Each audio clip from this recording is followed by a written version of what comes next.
పటంచెరుకి okay టీవీకి ఒక మంచి అనుబంధం ఉంది.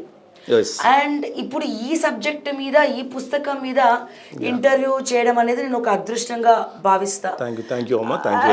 ఈ పుస్తకం మొత్తం నేను చూడడం జరిగింది. దీంట్లో చాలా చాప్టర్స్ ఉన్నాయి. కానీ నాకు అర్థం కానటువంటి విషయం ఏంటంటే ఈ 1056 అనే నెంబర్ ఏంటి పుస్తకం పేరు మీద అనేది ముందుగా మీరు ఒకసారి మా ప్రేక్షకులకు చెప్పాలి. యాక్చువల్గా ఆ 1056/90 అనేది ఏంటంటే ఈ పటాన్చెరు కాలుష్యం సంబంధించినటువంటి ఈ ప్రజా పోరాటం ఏతుందో 1983 మొదలైంది. అలా మొదలైన పోరాటము 1990లో లీగల్ బ్యాటిల్గా మారింది. అలా మారిన క్రమం లోపల ప్రముఖ పర్యావరణవేత్త మళ్ళీ ఈయన అడ్వకేట్ అయినటువంటి ఎంసీ మెహతా గారు సుప్రీంకోర్టులో మన పటాన్చెరు కాలుష్యం సంబంధించిన కేసుని దాఖలు చేయడం జరిగింది. అలా దాఖలైన క్రమంలో ఆ నెంబరు ఈ పటాన్చెరు పొల్యూషన్కి సంబంధించిన దానికి సంబంధించి ఆ నెంబర్ని సుప్రీంకోర్టు రిట్ పిటిషన్ నెంబర్ 1056/1990గా దానికి కేటాయించారు. అలా కేటాయించిన నెంబర్ అనేది ఆ కేసుకి సంబంధించిన దానిగా మనం పరిగణన తీసుకుంటాము. ఆ తర్వాత రకరకాల సందర్భాల్లో అది సుప్రీంకోర్టు నుంచి హైకోర్టు నుంచి మళ్ళీ ఎన్జిటికి అలా రావడం జరిగింది. అప్పుడు దాని నెంబర్ కొంచెం మారింది కూడా, కానీ దాని బేస్ నెంబర్ మాత్రం 1056 అని ఇప్పటికీ మనం దాన్ని ప్రస్తావిస్తుంటాం. దీని లోపల ఏంటి అంటే మొత్తం ఎంటైర్ పటాన్చెరు కాలుష్యం, పటాన్చెరు ఫార్మా ఇండస్ట్రీస్ మీద ఎన్ని కేసులు ఉన్నాయి, ఇవన్నీ ఇంటర్లింకే ఉన్న విషయం అనమాట. ఎన్ని ఫార్మా కంపెనీల మీద ఇటు స్థానిక కాలుష్య నియంత్రణ మండలి కానీ లేదా కిషన్ రావు గారు లాంటి పర్యావరణవేత్తలు, డాక్టర్ పురుషోత్తమ్ రెడ్డి గారు ఉన్నారు అలాంటి వాళ్ళు కానీ వాళ్ళ పోరాటాల్లో వచ్చిన కేసులన్నీ కూడా ఇందులో కూడా చాలా మెట్రిక్యులస్గా అసలు క్రోనాలజికల్ ఆర్డర్లో ఎప్పుడు ఏం జరిగింది, ఎప్పుడు పటాన్చెరులో అసలు కాలుష్యం ఉందని ప్రజలు గుర్తించిన ప్రజలు ఆ 80sలో ఎలా ధర్నాలు చేశారు, రోడ్డు మీద ధర్నాలు చేశారు, వాళ్ళు పటాన్చెరు నుంచి వాక్ చేస్తూ అసెంబ్లీ దాకా వచ్చి ఆనాటి ముఖ్యమంత్రి ఎన్టీ రామారావు కలిసిన విధానం నుంచి చూసుకుంటే మొన్నటి వరకు ఎన్జిటి 2022 ఏప్రిల్లో ఈ కేసును కొట్టివేసింది. అంతవరకు కూడా చాలా ఇంపార్టెంట్ సంఘటనల్ని దాంట్లో ఒక 25 years వరకు నేనే ఐ విట్నెస్ దానికి, ఐఎమ్ రిపోర్టింగ్ మై సెల్ఫ్. అవన్నీ కూడా వాటిని చేస్తూ దాన్ని సంక్షిప్తంలో మీరే చూసారు అక్కడ ఉన్నటువంటి పరిస్థితులు. అయితే నేను చాలా కేసులకి అక్కడ ఉన్నటువంటి చాలా కాలుష్య సమస్యలకి బాధితులకి నేను చాలా కరెక్టే ఉన్నాను. యాక్చువల్గా నా రిపోర్టింగ్ కెరియర్ లోపల వాళ్ళని చూడడం జరిగింది. ఆ గ్రామాలు పటాన్చెరు కానివ్వండి, అంటే అప్పుడు మనం మండలం తీసుకుంటే పటాన్చెరు మండలం, రామచంద్రపురం మండలం, జిన్నారా మండలం అని తీసుకుంటాం బేసికల్గా. ఇప్పుడు కాజీపల్లి, గడ్డపోతారం, మళ్ళీ జిన్నారం, మళ్ళీ గుమ్మడిదల, మళ్ళీ ఇక వచ్చేకల్లం బొద్దపల్లి, దెన్ అగైన్ డౌన్లో మళ్ళీ గండిగూడెం, దయారా లాంటి విలేజ్లు, బచ్చుగూడెం, ఐనోల్ లాంటి విలేజ్లు, ఇవన్నీ కూడా ఈ పుస్తకం లోపల మీకు ఏంటంటే ఏ విలేజ్ ఎంత కాలుష్యం జరిగింది, ఎంత పంట నష్టం జరిగింది, ఎంత భూమి పాడైపోయింది, ఎంత చెరువు వాటర్లో బాడీస్ పొల్యూటెడ్ అయినాయని కూడా మీకు ఇందు లోపల స్టాటిస్టిక్స్ మొత్తం దొరుకుతాయి. ఆ అన్ని గణాంకాలు కూడా రికార్డు గణాంకాలు. ఇవేవి కూడా ఏంటంటే ఏదో మనము నోటికి వచ్చినట్టు రాయడం కాదు, మనం చూసినవి వాటిని అధికారికంగా ఇటు పీసీబీ కానీ అంటే పొల్యూషన్ కంట్రోల్ కానీ లేదా గవర్నమెంట్ ఏజెన్సీస్ కానీ ఇండిపెండెంట్ ఏజెన్సీస్ కానీ అవన్నీ కూడా వాటిని సమగ్ర రూపంలో తీసుకున్న గణాంకాలని మనం అందులో కోట్ చేయడం జరిగింది. ఇంకోటి ఏంటంటే అది పూర్తిగా రిపోర్ట్. అందుకే నేను ఆ బుక్ కింద కూడా రిపోర్ట్ అని రాశాను. ఎందుకంటే నేను కవినో లేదా సాహిత్యవేత్తనో కాదు, ఒక జర్నలిస్ట్ని. సో నేను చూసినట్టు ఉన్నట్టుగానే నేను రిపోర్ట్ చేయడం జరిగింది. సో అందులో ఒక ఎందుకు ఈ పుస్తకాన్ని నన్ను చాలా అడిగారు. యాక్చువల్గా ఈ పుస్తకం యాక్చువల్గా ఏంటంటే August 14th దీన్ని బుక్ ఓపెన్ చేశాము.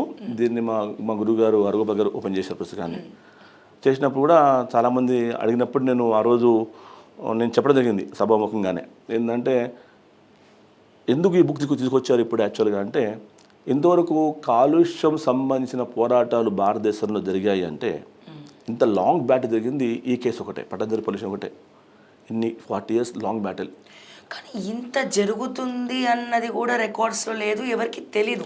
అంటే రికార్డ్స్లో ఉంది, లేకుండా లేదు. కానీ ఏంటంటే అంటే ఎట్లా ఉంటుందంటే అమ్మ, ఇది కార్పొరేట్ స్టైల్ ఆఫ్ ఫంక్షనింగ్ కొంచెం డిఫరెంట్గా ఉంటుంది. అంటే ఏదైతే సమాజానికి ఎంత మేరకు సమాచారం అందించాలో అంత మేరకు సమాచారం అందిస్తారు. పూర్తి సమాచారం ఎక్కడ దొరకదు మీకు. అంటిల్ అన్లెస్ ఎవరో ఒక ఎన్జిఓ లేదా ఒక జర్నలిస్టు పని కట్టుకుని అతను చేయాలనుకున్నప్పుడు మాత్రమే అవి సాధ్యమవుతాయి తప్ప ప్రతి విషయంలో సాధ్యం కాదు. ఇంకోటి ఏంటంటే సామాజిక కోణంలో ఉండే చాలా సమస్యలు మీరు తీసుకుంటే కనుక అవి తొందరగా హైలైట్ అవుతాయి. కానీ ఎకో ఎన్విరాన్మెంటల్ బేస్డ్ తీసుకున్నప్పుడు దానికి అంత మద్దతు దొరకదు. ఎందుకంటే డెవలప్మెంట్కి అడ్డుపడుతున్నాం అని ఒక అపవాదం ఉంటుంది ఇప్పుడు మన కథన. సో మేము ఏదో అభివృద్ధిని నిరోధకులు మమ్మల్ని చూస్తారు. మా ఊరు బాగుపడుతుంటే ఈయన వచ్చి మమ్మల్ని పాటు చేస్తున్నాడు, ఈయన మమ్మల్ని ఇలా చెప్తున్నాడు, మేము బాగుపడద్దా? కానీ నువ్వు బాగుపడేదానికి ఈ పర్యావరణానికి మధ్య ఒక సమతుల్యత ఉండాలి అన్న విషయాన్ని వాళ్ళు అర్థం చేసుకోవడానికి టైం పడుతుంది. అది ఏంటంటే ఎవరింటికి వస్తే వాళ్ళకి అప్పుడు అర్థమవుతుంది, అప్పుడు అర్థం కాదు. ఇన్ టోటల్గా ఒక సమూహానికి నష్టాన్ని ఓ వ్యక్తి దాన్ని టు అండర్స్టాండ్ చేయడానికి అతను ముందుకు రాడు. అది ఎప్పుడు ఉండే సమస్య అనేది మనకి. అయితే ఏంటంటే ఇందులో ఉన్న నాకు ఎక్కడ ఇది ఏంటి అంటే నేను రిపోర్టింగ్ చేసిన క్రమంలో ఈనాడులో నేను ఫస్ట్ పనిచేశాను. ఈనాడులో నేను కాంట్రిబ్యూటర్గా ఉన్నప్పుడు ఐడియా బుల్వరం డేట్ అని చూసేవాడిని.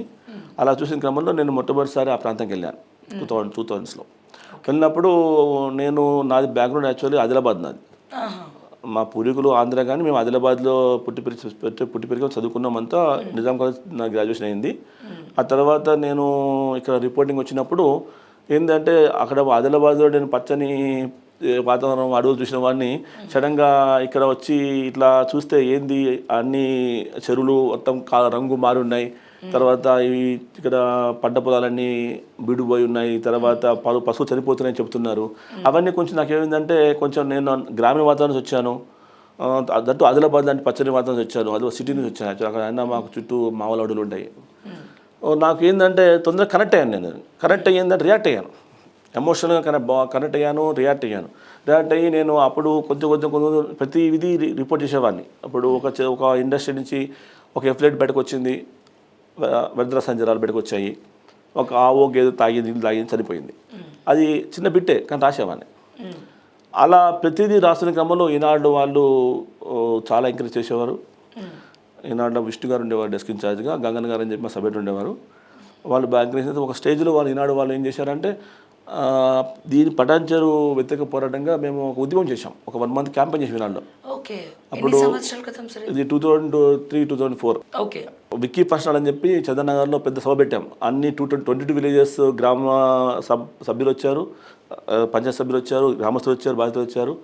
సభ పెట్టి ఈ రసాయన కాలుష్యం యొక్క వాసనలకి, రసాయన కాలుష్య జలాల కాలుష్యానికి వ్యతిరేకంగా కూడా ఈనాడు గలమెత్తింది.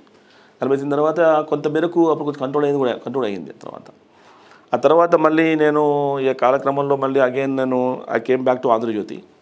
సిటీకి ఏంటంటే వాసనలు వచ్చేవి. హైదరాబాద్కి గాలివాటం ఉన్నప్పుడు కాజీపల్లి, గడ్డపోతారం, పటాన్చెరు నుంచి గాలివాటం ఎప్పుడైనా సిటీకి ఉందనుకోండి, మనకి సనత్ నగర్, సమాజిగూడ వరకు అటు వాసనలు వచ్చేవి. అలా ఎప్పుడు వస్తుందంటే అది ఎక్కువ వచ్చేది సెప్టెంబర్, అక్టోబర్, నవంబర్లో బాగా వచ్చేది. అలా వచ్చేది ప్రతిసారి పబ్లిక్ ప్యానిక్ అయ్యేవాళ్ళు, ఏంది వెగటి వాసన వస్తున్నాయని. అప్పుడు మేము వార్త అందరూ రాసేవాళ్ళు. సో నేనేంటంటే కొంచెం డెప్త్కి వెళ్ళి వినామిన ఆంధ్రజ్యోతి అసలు ఏంటి కారణం అని చెప్పని నేను డాక్టర్ కిషన్ రావు గారు పటాన్చెరు చాలా ఆయన పర్యావరణవేత్త, ఆయన డాక్టర్గా ఉంటూ కూడా అక్కడ పర్యావరణం మీద చాలా ఆయన పోరాటం చేసేవారు. వాళ్ళకి చాలా బాధితులకి ఆయన మానవికంలో ట్రీట్మెంట్ చేసేవారు. మాకు ఆయన గైడ్గా చెప్పేవారు. మేము జర్నలిస్ట్ బేసికల్గా, we are job for none for masters, we are not technically sound enough to understand all these things. So ఆయన ఏంటంటే మాకు ఒక గ్రూప్కి పిలిచి చెప్పేవారు, ఇలా ఒక పాటలా చెప్పేవారు. సో నాకేంటంటే నేను ఇంట్రెస్ట్గా వినేవాడిని. ఆయన ప్రశ్నలు అడిగేవాడిని, తర్వాత సమాచారం కొంచెం అదే సమాచారం అడిగేవాడిని. తర్వాత దీని రియాక్షన్స్ ఏంటి సార్, ఈ కెమిస్ట్రీ ఏంటి, గోల ఏంటి, అసలు ఈ రసాయనాలన్నీ మంచిగా అనుకుంటాం కదా, ఈ రసాయనాలు ఎందుకు అవుతున్నాయంటే ఆయన దాని గురించి మాకు చెప్పేవారు. చెప్పినప్పుడు ప్రాక్టికల్గా ఎలా ఉందని తెలుసుకుని కూడా మేము డే టు డే రిపోర్టింగ్ చేసేవాళ్ళం బేసికల్గా. అలా చేసే క్రమంలో మెర్కాప్టన్ గురించి తెలుసుకున్నాం.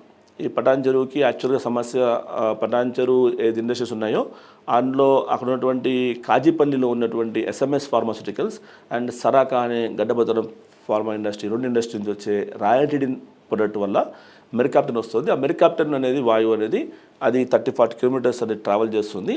ఆ వాయువు యొక్క స్మెల్లే ఒక కుళ్ళిపోయిన క్యాబేజ్లా ఉంటుంది. అది మీరు పీలుస్తున్నారు సిటీ వాళ్ళు వచ్చినప్పుడు వాళ్ళు చేస్తారు అన్నప్పుడు దాన్ని మేము ఆంధ్రజ్యోతిలో చాలా హైలైట్ చేశాం యాక్చువల్గా. చేసినప్పుడు ఎస్కే సిన్హా వారు is the member secretary of the pollution control board. So is the one person who took very strict action on those industries యాక్చువల్గా. అప్పుడు ఈవెన్ దో వైఎస్ఆర్ సీఎం ఉన్నప్పుడు కూడా ఆయన లేదు పబ్లిక్కి సంబంధించి ఇది తీసుకోవాల్సిన విషయమే, ఎట్టి పరిస్థితుల లోపల మనకి ఈవెన్ వైఎస్ ఉన్నారు కాబట్టి ఆంధ్రజ్యోతి వార్త తీసుకోకూడదని కాదు, రాసిన వార్త సీరియస్ ఉంది కాబట్టి యాక్షన్ తీసుకోని చెప్పని సీఎం గారే గైడ్ చేశారు, ఇనిషియేట్ చేశారు. చేసిన తర్వాత ఇన్ఫ్యాక్ట్ నన్ను పిలిపించుకున్నాను ఆయన. పిలిపించుకొని ఇది కరెక్టా అడిగారు నన్ను. అడిగితే నేను లేదు సార్, ఇది 100% ఇందులో ఎటువంటి పొలిటికల్ లేదు, ఎటువంటి వెస్ట్ ఇంట్రెస్ట్ లేదు. ఈ ఇండస్ట్రీ లోపల ఎన్ఎస్ఎం అనే స్టేజ్ ఉంది, ఆ స్టేజ్ లోపలే ఆ ఇండస్ట్రీ మొత్తం తీసేయాలని అడిగారు. కాదండి, మేము అగైనెస్ట్ ఇండస్ట్రీ చెప్పాలి నేను. ఆ ఇండస్ట్రీ లోపల వచ్చే ఎన్ఎంఎస్ఎం అనే ఒక స్టేజ్ ఉంది, ఆ స్టేజ్ లోపలే ఈ మెరికప్టన్ వాయులు వస్తున్నాయి. ఆ స్టేజ్ని కనుక వాళ్ళు కనుక అంటే ఈ మొత్తం ఎంటైర్ రాయటన్ ప్రొడక్ట్ తయారు చేసే క్రమంలో వచ్చే ఆ స్టేజ్ని కనుక వాళ్ళు ఇంకెక్కడైనా చేసుకోగలిగితే, షిఫ్ట్ చేసుకోగలిగితే ఈ వాసనలు సిటీకి రావు, లేదా అట్ ద సేమ్ టైం అక్కడ ఉన్నటువంటి పబ్లిక్ కూడా రావు అని చెప్పినప్పుడు సీఎం గారు కన్విన్స్ అయ్యారు. ఆయన మెంబర్ సెక్రటరీ కూడా చెప్పారు. చెప్పిన తర్వాత they given first close order to both industries and 1 month time ఇచ్చారు. 1 month టైం తర్వాత వాళ్ళు సరాకా వాళ్ళేమో ఆ స్టేజ్ని పైడి భీమవరం ఆంధ్ర తరలించారు. ఎస్ఎంఎస్ ఫార్మా వాళ్ళేమో కర్ణాటక కర్ణాటకలో వాళ్ళు బోర్డర్లో వాళ్ళు వెళ్ళిపోయారు. దాంతో సిటీకి ఆ వాసన గొడవ పోయింది. దీని లోపల ఇంత జరిగినప్పుడు కూడా ఈ వార్త రాసేటప్పుడు ఎంత ప్రెషర్ వచ్చిందో మా ఎండి గారి మీద, ఆంధ్రజ్యోతి ఎండి గారి మీద. ఆయన ఏ రోజు కూడా నన్ను రాధాకృష్ణ గారు రాయొద్దు ఆపమని అనలేదు ఆయన మమ్మల్ని. సో దట్స్ వై ఈ పుస్తకాన్ని నేను ఆయనకి అంకితం చేశాను యాక్చువల్గా. ఈరోజు నగరవాసులు ఎక్స్పాన్షన్లో ఇది ఈయన కిషన్ రావు గారు, మీకు తెలుసుంటుంది కిషన్ రావు గారు. అండ్ ఈ బుక్ నేను ఏంటంటే అండ్ దాట్స్ రీజన్ అంటే హైదరాబాద్, అందుకే నేను పుస్తకాన్ని ఆయనకి అంకితం చేశాను. ఇప్పుడు ఫార్మా ఇండస్ట్రీ వాళ్ళు చాలా స్ట్రాంగ్ లాబీ ఉంటుంది బేసికల్గా. ఎందుకు అంటే ఒక సిటీకి వాసన వస్తేనే ఓకే ఇండస్ట్రీ మూసేయమంటారా, డెవలప్మెంట్ అయిపోతుంది, మీరు ఎట్లా వాడతారా, అబ్బాయి ఇట్లా వార్త రాస్తున్నాడు, ఒక ఎన్జిఓ రాస్తున్నాడు, రిపోర్టర్ రాయలేదు, ఒక ప్యాన్ ఇచ్చేస్తున్నాడు అది అని చెప్తే కూడా ఆయన సబ్జెక్ట్ని అర్థం చేసుకున్నారు. ఆయన లేదు వాసన వస్తున్నాడు, వాస్తవం సొల్యూషన్ దొరకాల్సిందే అని చెప్పని ఎంకరేజ్. ఈరోజు సిటీ లోపల మనకి ఇప్పుడు వాసన రావడం లేదు సిటీకి. ఇప్పుడు ఎందుకు రావడం లేదు, సిటీకి వచ్చిన చిన్న కానీ ఆ స్మెల్ లేదు. దానికి కారణం ఆంధ్రజ్యోతి ఎండి గారు రాధాకృష్ణ గారు, తర్వాత వైఎస్ఆర్ గారు. ఈవెన్ చాలామంది అనేవారు అప్పట్లో ఆంధ్రజ్యోతి యాంటీ వైఎస్ఆర్, కానీ even as a chief minister of Andhra Pradesh YSR కూడా ఆ రోజు ఆయన యాక్చువల్స్ని చూశారు తప్ప దానికి అసలు పాలిటిక్స్ చూడలేదు. అంతే తప్ప ఆయన వేరేలాగా ఏదో ఆంధ్రజ్యోతి రాసింది కాబట్టి మనం చేయకూడదన్నా అలా చేయలేదు ఆయన. At the same time industry వాళ్ళు ఎంత స్ట్రాంగ్గా లాబింగ్ చేసినా ఎంత ఈవెన్ దో అందులో ఒక కమ్మ ఇండస్ట్రీ ఉంది. ఎస్ఎంఎస్ ఫార్మా అయితే కమ్మ బేస్డ్ ఇండస్ట్రీ. ఎవరన్నా రాళ్ళు వేస్తుంటారు, ఏదో కులం బేస్ ఇమ్మ చేస్తుంటారు కదా, ఏదో ఏమైనా రాధాకృష్ణ గారు కమ్మవారు కాబట్టి ఆయన కమ్మవారు అలా లేదు, ఆయన సపోర్ట్ చేయలేదు. కమ్మ ఆయనకి అలా లేదు, ఒక కమ్మవారు ఒక బ్రాహ్మణ్ ఒక రెడ్డి అలా లేదు. ఈజ్ జర్నలిస్ట్గానే నడిపించారు, ఇప్పుడు నడిపించారు కూడా.